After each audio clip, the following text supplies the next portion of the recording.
name is Richard Wooten. I'm one of the district coordinators for District 11. The other district coordinator is Ed Scott, who's around in the crowd somewhere. We cover Wayne, Oakland, and Macomb counties.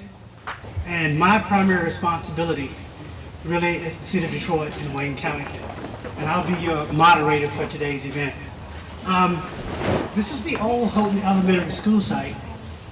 And isn't it absolutely amazing that we are here to talk about a facility that some of our partners have been talking about for years. And this facility, Partnership for Food, Learning, and Innovation. And I'll tell you, it took us a minute to come up with this title. This did not happen overnight. So before we get started and we introduce the speakers, we're going to have some quick acknowledgments of some of our key partners. The first we want to start with is Bart Eddy. And Bart Eddy works with Detroit Community Schools.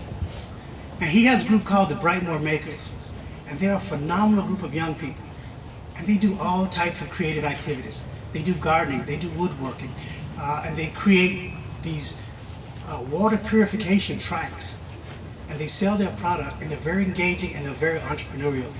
And they're going to actually be designing the signs that we will use for this facility. And Eddie, where is he? There he is. We appreciate your patience, because as a university, we had about 5 or 6 different iterations to this title. And we had to make sure that we had a title that the president would approve. Okay? So that took a minute, and that just reminded me of a little short story. When I was young, when I went to the garage and I saw what the Brightmoor Makers do, and I saw that track that they created, it really reminded me of a story when I was young, and I wanted to put stuff together. And there were 3 of us, 3 boys. And we always put together all of the toys for Christmas. Well, actually, they put together the toys. I kind of watched. They wanted me to rap. They really didn't want me to put anything together because they said I wasn't mechanically inclined. But I was persistent this year. I was determined to put together something. So they gave me a tricycle to put together. Not a bicycle. That's the fancy stuff. They gave me a tricycle. So I pulled out the directions. I went through the directions. I put that tricycle together and I tested it. And the wheels rolled and everything worked. And I was so excited. And this is what I realized. The running board on the back of the tricycle was like this. It's supposed to be like this. So I gave that tricycle to my niece, and she rode around with it for a while. And then after she saw the other kids, she said, "Uncle Richard, something is wrong with my tricycle. It doesn't look like the other kids' tricycle." I said, "Well, the real answer was, honey, what's wrong with your tricycle is Uncle Richard has a huge ego. He wanted to put something together. He was told not to do it, and he did it anyway." That's the correct answer. That's not the answer I gave her. What I told her, I said, "Look, honey, the reason it's like this is to keep the other kids off of it and last longer." So I really developed an appreciation for the ability of the kids to build stuff and create stuff. But when I went to Ada's facility, they converted a garage to a workspace. And I saw the amazing things those kids were doing. I felt like, you know what? I'm in a place where maybe I'm looking at the next Henry Ford, or I'm looking at the next Bill Gates. And it's very exciting. And we are so excited that they're going to be a part of this process. And they're going to design our signs that we're going to use on this facility. So thank you, Eddie.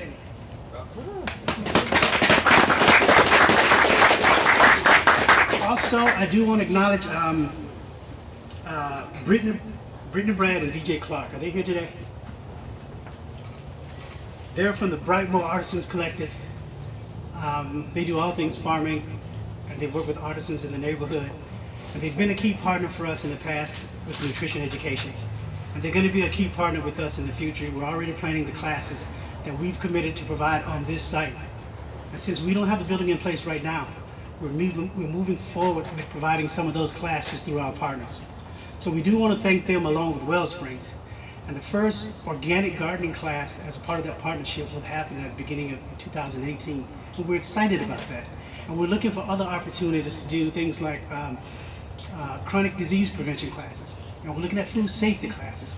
We're looking at providing these types of programs in this community on an ongoing basis, and we're looking to do that with the people we have already in the neighborhood. We're not looking to duplicate what they do, we're looking to complement what they do. So we do want to acknowledge them as a key critical partner.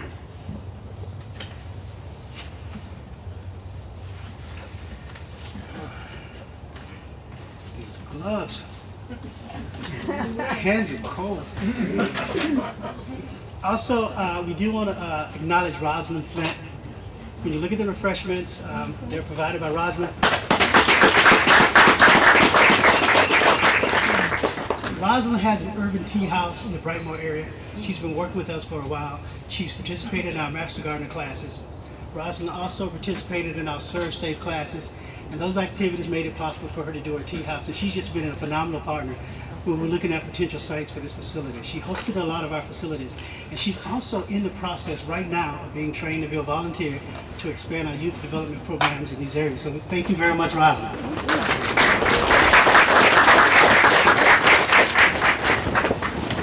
Now I want to do a quick acknowledgement of the MSU team and identify those people that are part of that team.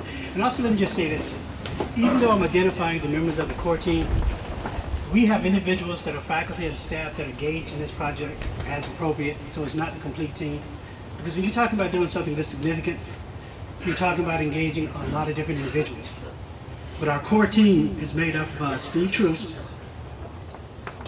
Mark Burnham, Diane Wilson, Carrie Dugan, Christine Hahn, Crystal Wilson, Dave Ivan, and Dr. Jeff Dwyer. And we have additional staff that come in and they're engaged in this process as we move forward. I am responsible for all of the changes in the name. I will take responsibility for that. But Eddie, now I understand why they didn't want me to change it one more time. I said, I've got another idea about this name. But let me tell you why the name was really important to me and why it's important for all of you to be here and why I wanted to do this before we started doing things on the site.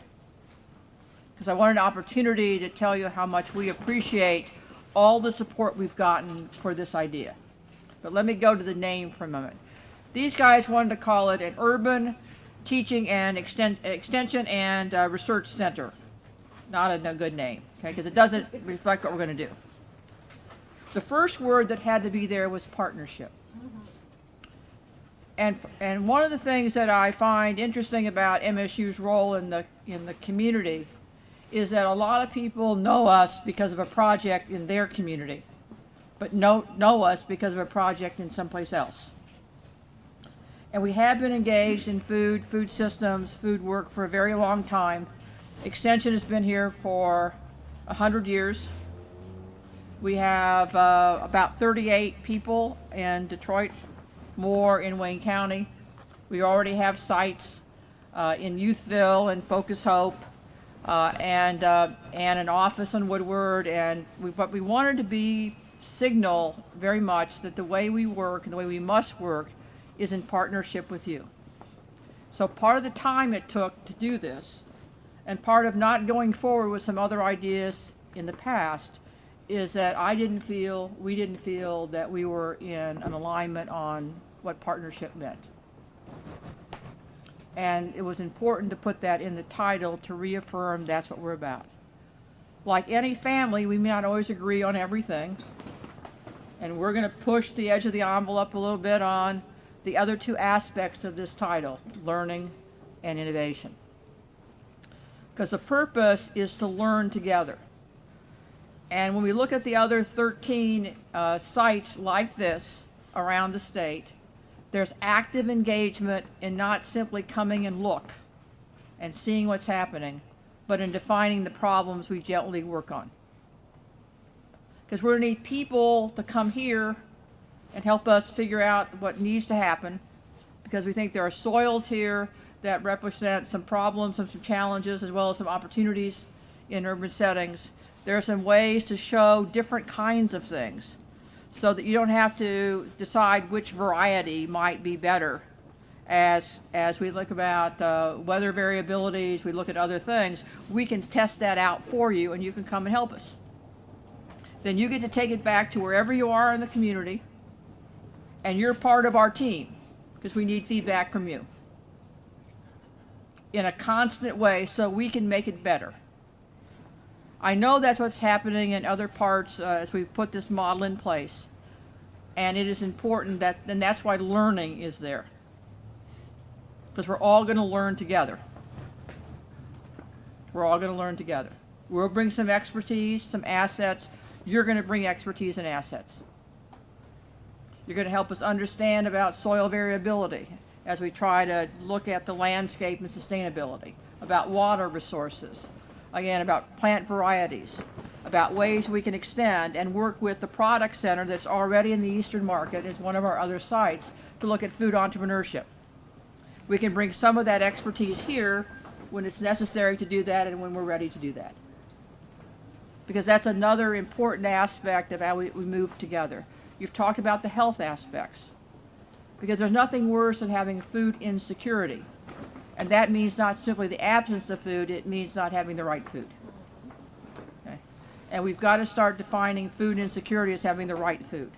So the innovation part is not simply doing a project here that says, gee whiz, we found that if you use this plant in this soil, you can get 10% more productivity. It's about taking that and moving it across the city, using this as the hub, the beacon for that kind of development, so that people come here and we learn together across the city and we move it out.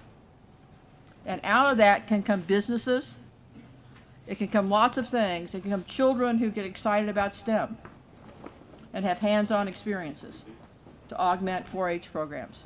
All those are imaginable, and that's why I changed the title. Okay. Because I wanted it to convey what we're going to try to accomplish together. We'll have our rough spots, that I know. This has taken a little bit longer than I imagined, but bureaucracies I found are maybe even worse than mine, as some faculty would tell you, because I'm sometimes a little slow. But we're now at this place. And again, the reason for doing it now is I wanted the neighborhoods and the people to understand what we're going to try to build. So I hope you take copies of these signs wherever you go and ask people what they think their priorities are. We've already done a lot of that, but we need to continue to do that. And when the sign goes up after we do this today, and I settled on the name, then you'll know it's there, but you'll know it's there as a harbinger as we think about agriculture for things to come in this space. For harbinger for things to come in this space. I'd like us to gather again when we start planting and doing things, because we need a constant reminder that this is an ongoing process. When we make this kind of commitment, when you look at the other sites like this across the state, you got us for a long time. Got to tell you. You got us for a long time. It may not be the same thing 10 years from now or 5 years from now than we're doing today, but you got us for the long haul. And that's the other important symbol of this from my perspective. And we'll move it out to neighborhoods, and those may be shorter lived projects as things develop. But this is sort of the epicenter of that kind of work as we think about urban food systems. So thank you very much for letting us come to your neighborhood. Yeah. And thanks to the city for letting us come to the city in this way. And also I wanted to thank people like Russ King, who's in the audience, who's been one of those behind the scenes backers of this project, with his spirit and his vision, as well as some financial resources. And you'll see that coming into the community as well, not just our money, but ours together. And Russ, thank you very much for what you've done and your vision. He is as frustrated as all of you about how long this has taken, so I'll guarantee you that. But we're going to try to move that together. And again, thank you all, because now all of you, whether are part of Team MSU, and Team MSU for the model urban food systems, not simply for Detroit, but for the country.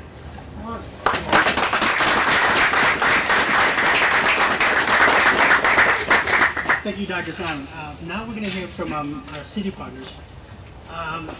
We're excited to have them as partners. They've helped us all the way through the process. They kind of pointed us out the highs and the lows and the directions and where we needed to go and who we needed to talk to. And they've been very polite and professional all the way through the process. So we do appreciate them. Our next speaker is Councilman Tate. Make some remarks.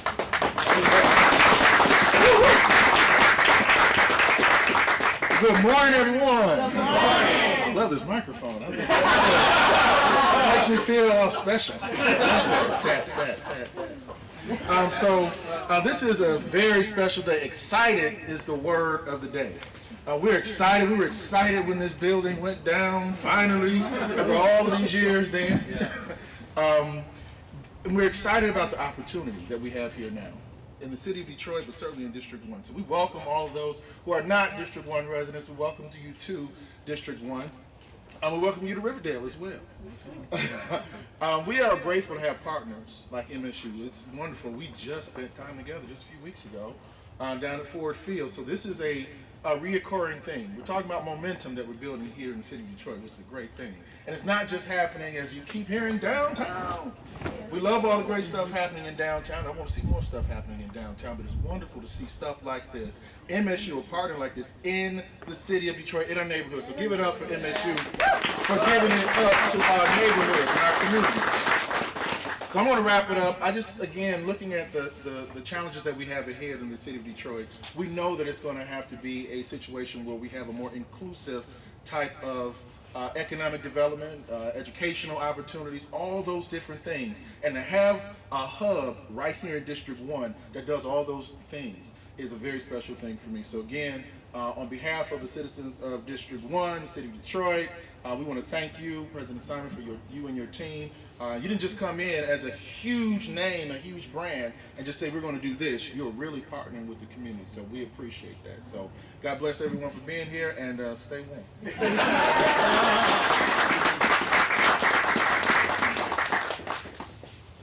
Thank you, Councilman Tate. Our next speaker is also from the city of Detroit.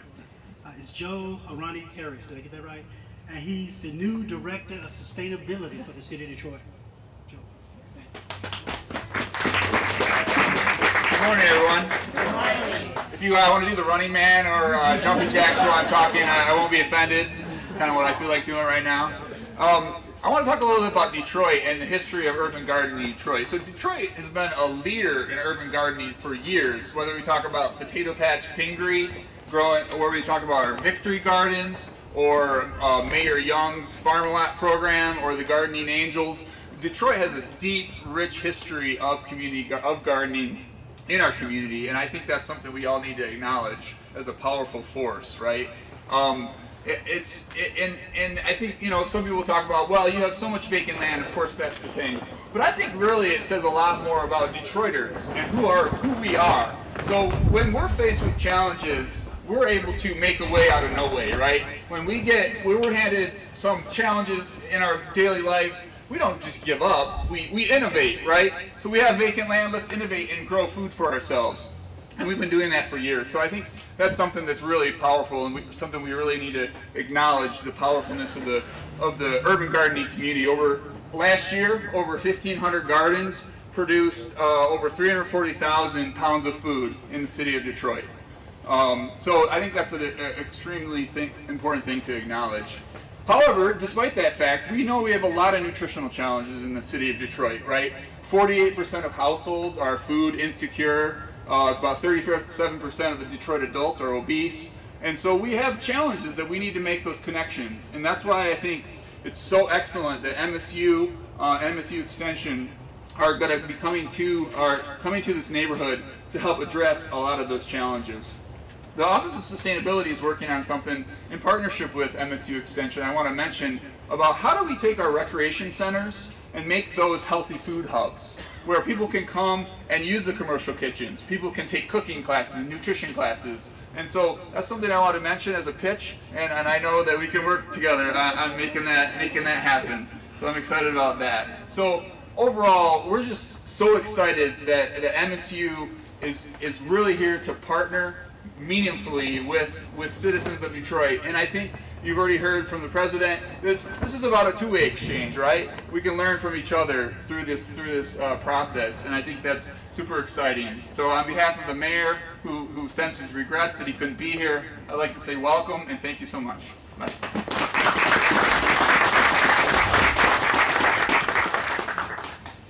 Okay, once we, Leslie Love, is she here? Leslie Love, stay right. Okay, we're going to continue. Now we're going to get into the our community partners. These are the individuals that really work with us to help us get through the community engagement piece. They were very involved. They gave out flyers. They've been to our meetings. They've been all the way through the process, and they have not hesitated to tell us what they think about every phase of the process. So they've been absolutely wonderful. We'll start with Dan Bandrowski from Wellsprings.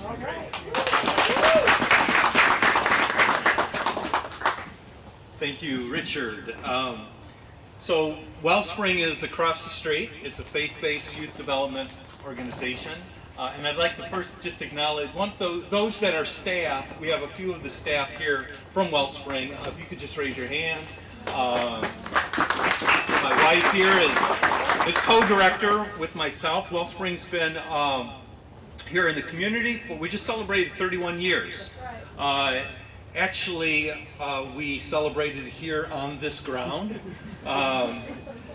And we appreciate, it was a little bit warmer, it was September 30th, and we appreciate Michigan State University. They help support it, sponsor it.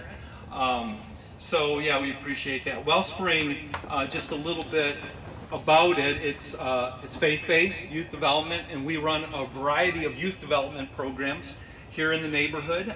As I said, for the last 31 years, supporting young people in the areas of spirituality and their social development, their academic development, and their economic development. Also would like to mention that we just expanded our facility.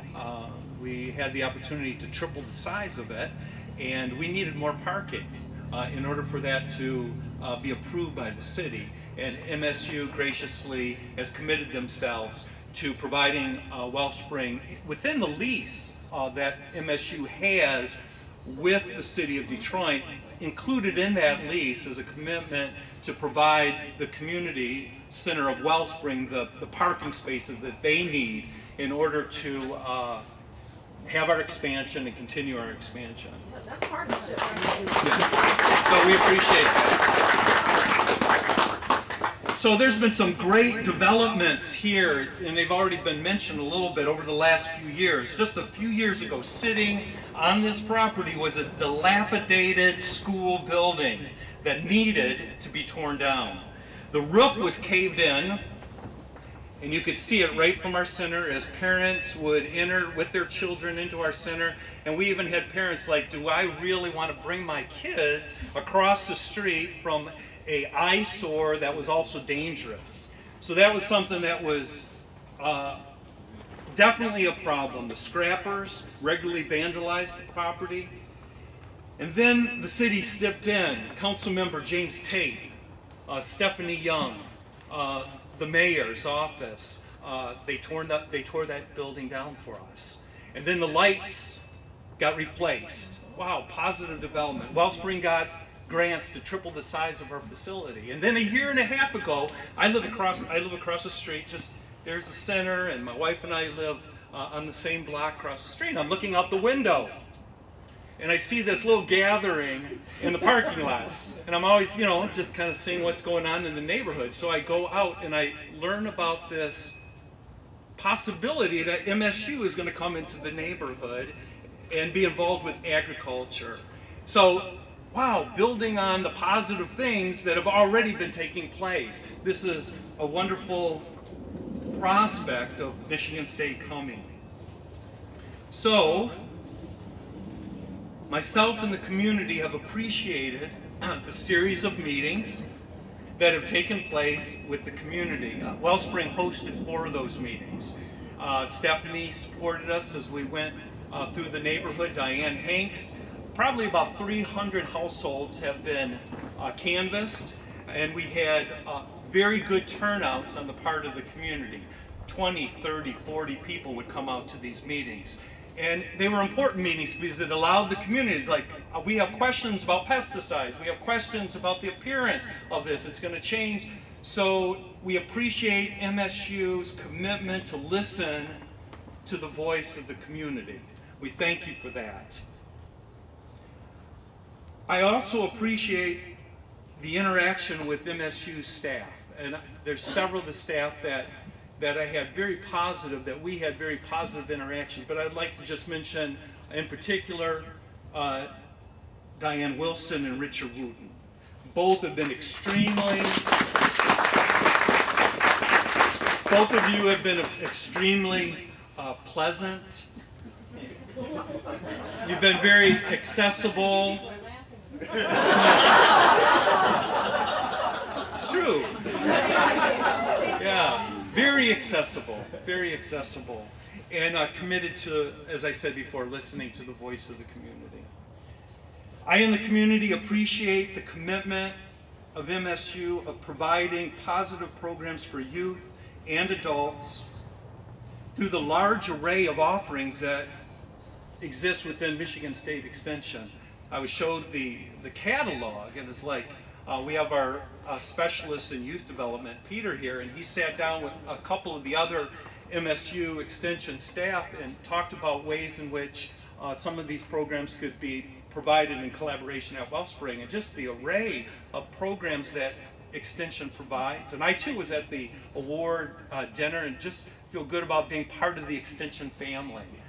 So we appreciate these positive programs that will be provided in the community. And then we appreciate that MSU wants to help strengthen existing organizations through collaborations, as was mentioned.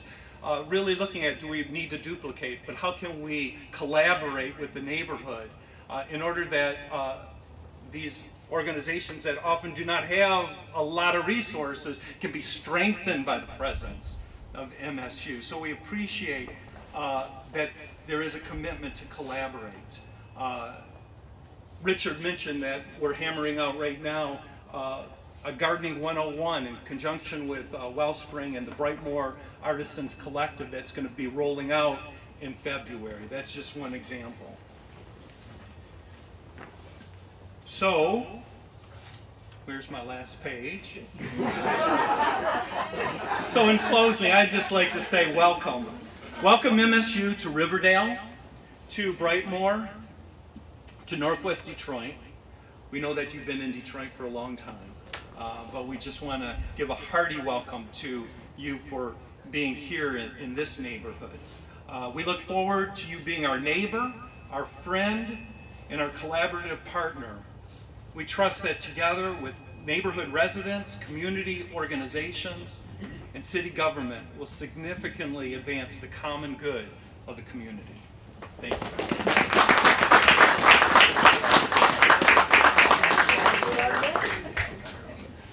Thank you, Dan, for those kind words. Our next speaker really is Diane Hanks. She's a resident. Diane really opened up her home to us when we were looking for places to have meetings in the community. It was absolutely amazing. We were sitting in her backyard. That's right, eating watermelon. I do like watermelon, and we had watermelon sitting in her backyard, and we were talking about, how we would move forward with some of the community engagement process. So she's been absolutely phenomenal in this process, and we'd like for her to come up and make a few remarks.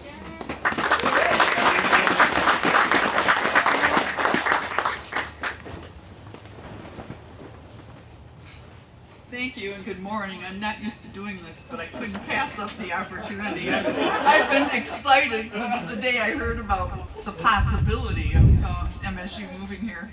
It seems like years since the day that I met Mark Burnham, Vice President for Governmental Affairs, and Diane Wilson, Special Assistant to the Vice President with MSU.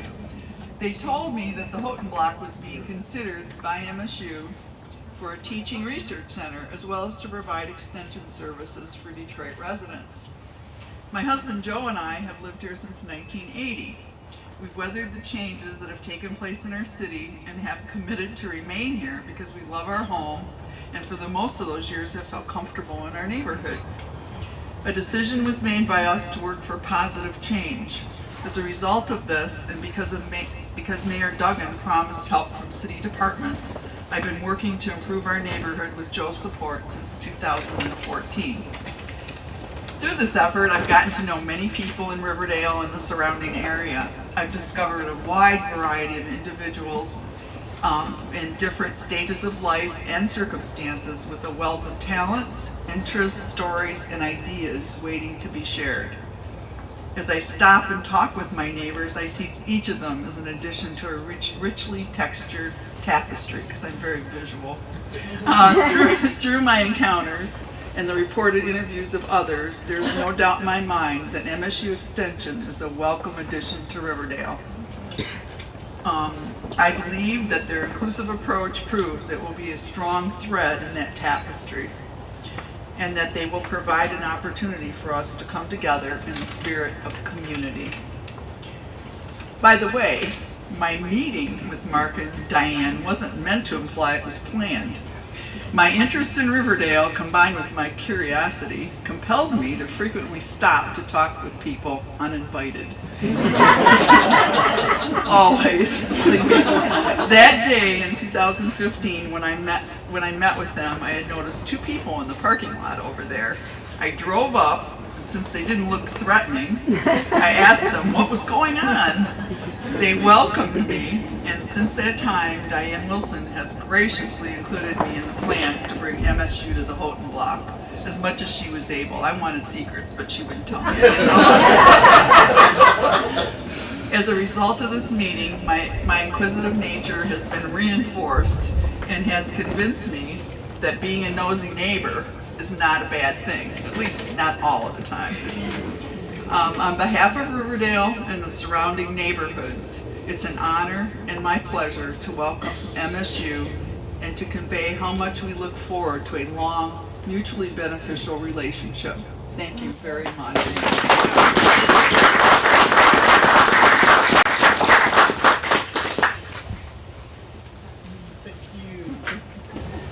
We are getting close to the end. We will do one slight deviation since the rep wasn't here. We had a spot for it. Stephanie, if you could please make some remarks. You've been absolutely phenomenal. Stood up. The timing is perfect. Stephanie, now. All right, so because this is home, in more ways than one, so I'm an MSU grad, I'm a freshman up there, so I texted him while we were sitting here, I'm like, Dave, I'm here with your president. He's like, woo! So this is really exciting on multiple fronts. You know, we started this process, I heard about it, they called me and said, do you know of any good locations in District 1? So first off, that's always exciting that they're looking at our district, right, Councilman, to do something like this. And so I just took a few people on a tour, Diane Wilson being one of them, and we brought them by here and the school was still here. And so it didn't look that attractive. And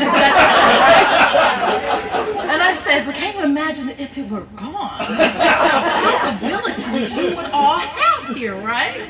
And so those possibilities have now become reality. And so to that, we just thank you on behalf of the mayor, on behalf of the city of Detroit. I know the conversation with the mayor happened quite a bit ago, and we had to go through some things to get here, but nothing worth having is, anything worth having is worth putting the time in and fighting for it. And so we just say thank you again, and we look forward to the progress that's going to be made here and the continued partnership with MSU Extension. Bless you.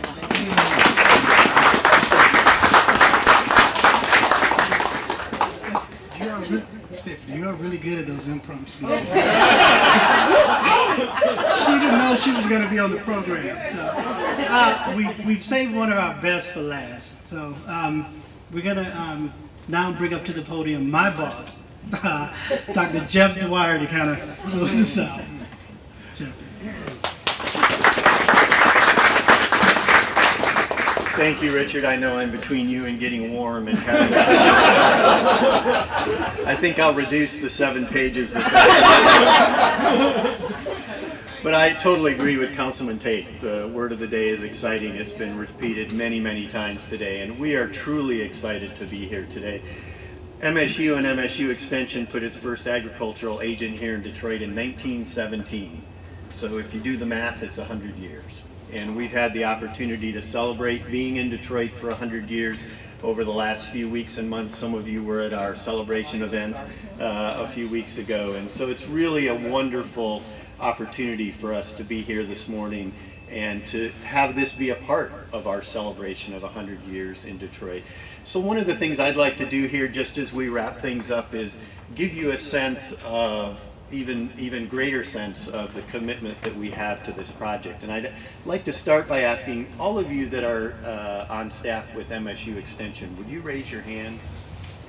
So if you'll look around, this is the commitment that you have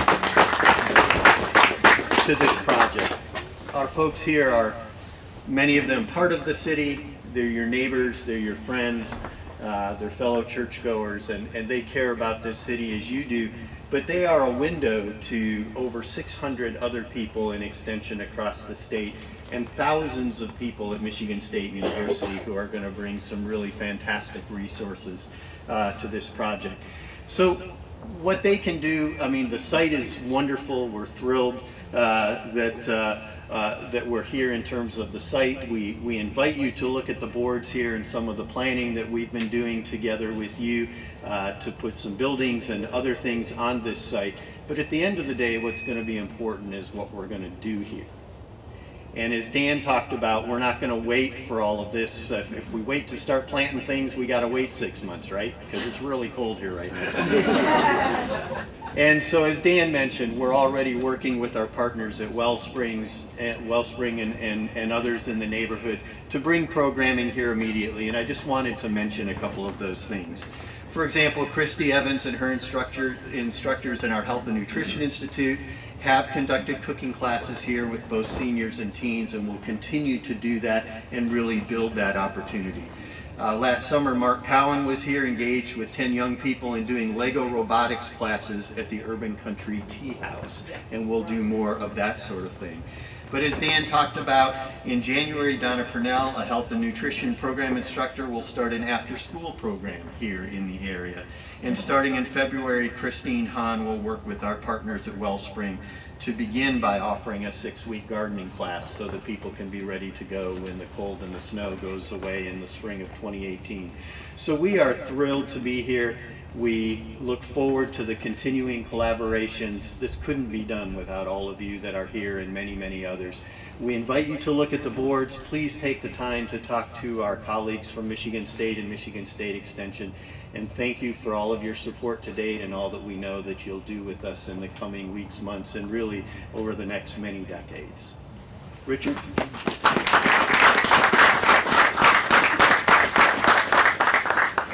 As Jeff indicated, that's the last part of our program. We do have a lot of staff here.